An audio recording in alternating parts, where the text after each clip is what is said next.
have a wife who kept him grounded.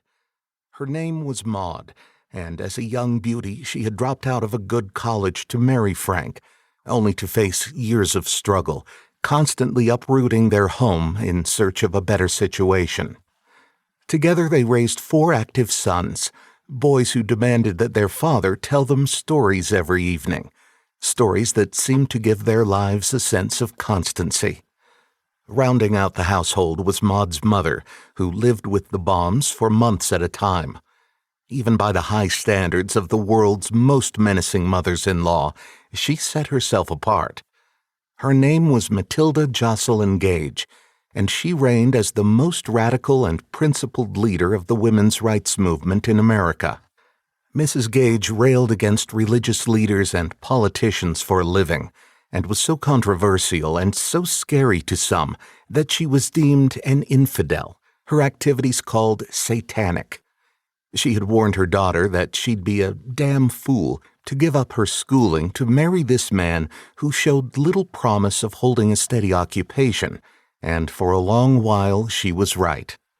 So Frank had to keep forging ahead, with the faith that something wonderful lurked beneath the surface of his failures, that something mystical swirled within the turbulence of his family, and something momentous stirred in America at large during this time of cyclonic change.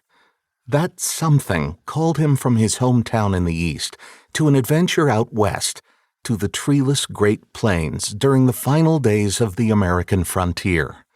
Frank had tuned in enough to realize that he was traveling on his own journey of discovery, and he became fascinated with finding what spiritual sages had long called the true self.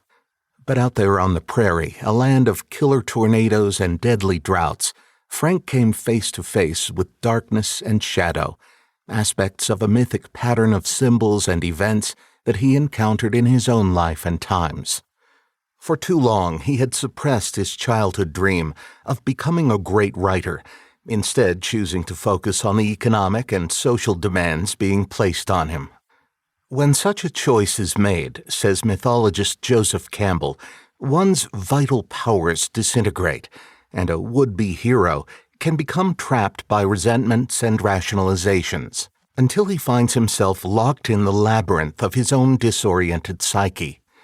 When this happened to Baum, when he found himself on the verge of losing everything, he gathered up his family and his last shreds of hope, hitting the road for Chicago, the host city of the glimmering Columbian Exposition, a majestic World's Fair that would inspire his most fantastical fabrication, a place he would call the Emerald City of Oz.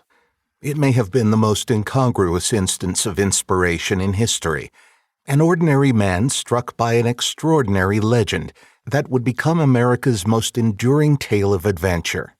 For no other story conceived on American soil would become as well known and as well loved as The Wizard of Oz. The stream of images that had built up over the years and that poured forth from Baum's mind that one day, every one of them would become a cultural icon, imprinted in the minds of billions. Heralded as America's first native fairy tale, the story is filled with references to the American spirit and its landscape.